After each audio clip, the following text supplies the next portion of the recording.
Okay, I'm going to run through these instructions really fast so that it doesn't take up too much memory on your computer to download this. So the first thing that we're going to do is just, if you look under assignments, open up that PDF,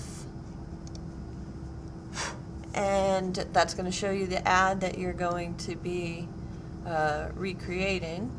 So let's zoom out a little bit on that. And the first thing we're going to do is in InDesign open up a new document and set the margins for 5 points. So they're currently at 3, I'm just going to make them 5. And you can just click right in there and set them, and then once each of your margins, top, bottom, inside, and outside, are set, then you're going to click OK.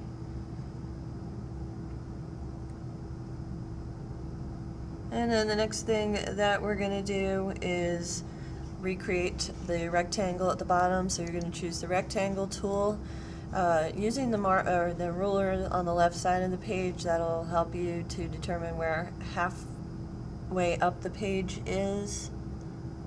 So we're just going to start there and draw a rectangle. I'm going to go to swatches box and fill that in using black.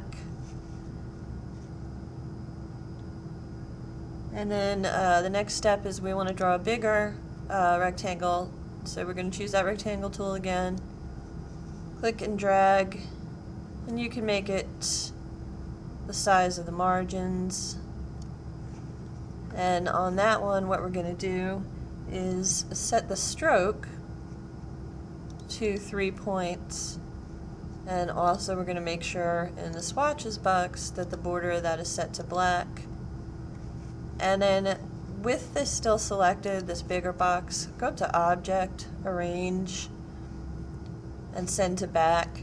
And just send that big box to the back so it doesn't get in the way while you're trying to work on everything else.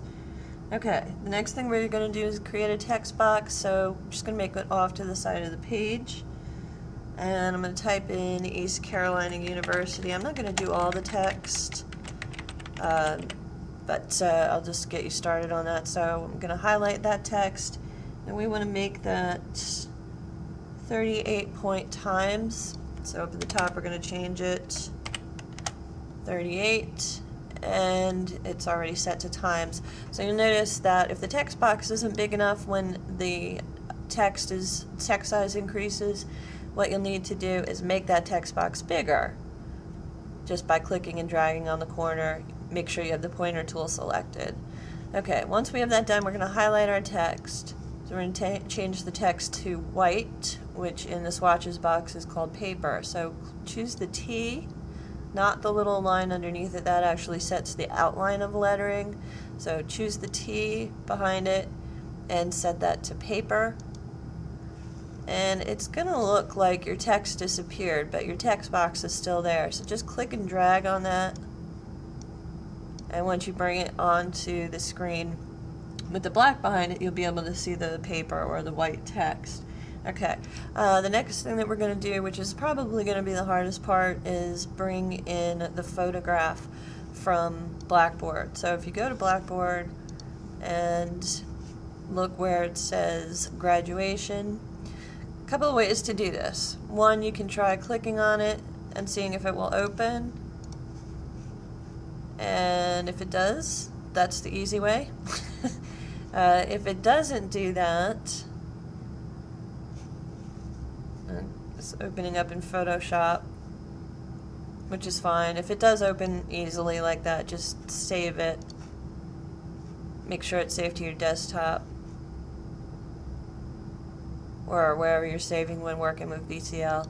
Click Save.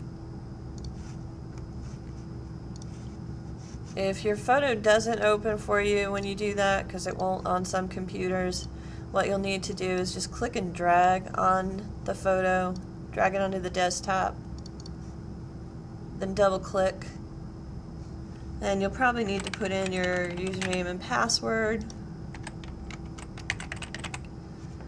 and log in.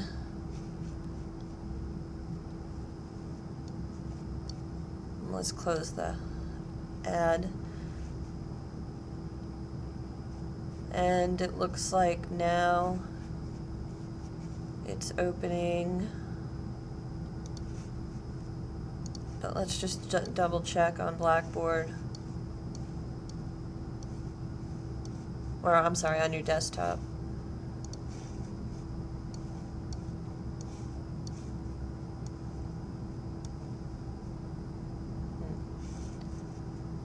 Okay, let's try that one more time. Alright, if it opens up like this and you have a bunch of stuff up above it in a preview mode, try going to File, Save As, and then save it to the desktop. Make sure it has a JPEG extension, so .jpg. If it doesn't, you should be able to type that in, and then save it. Okay. Alright, so now we have it saved a couple different versions of that same photo on desktop. And I'm going to go back to InDesign.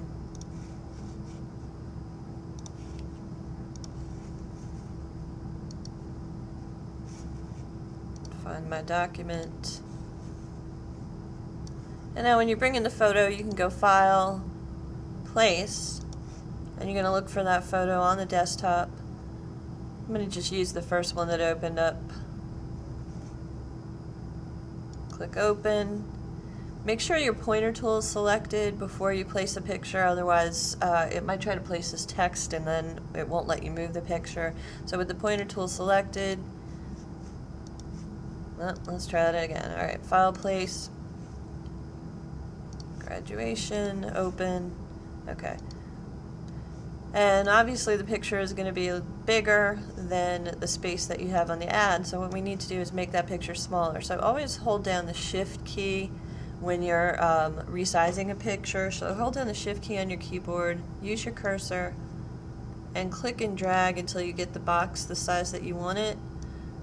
And then you'll notice some of the picture disappeared since we made that box smaller. So the next step that you need to remember to do is go up to Object and Fitting and Fit Content to Frame. And then that's going to give us our first picture. So I think those are the trickiest parts, and I'll let you work on the rest. Let me know if you have any other questions.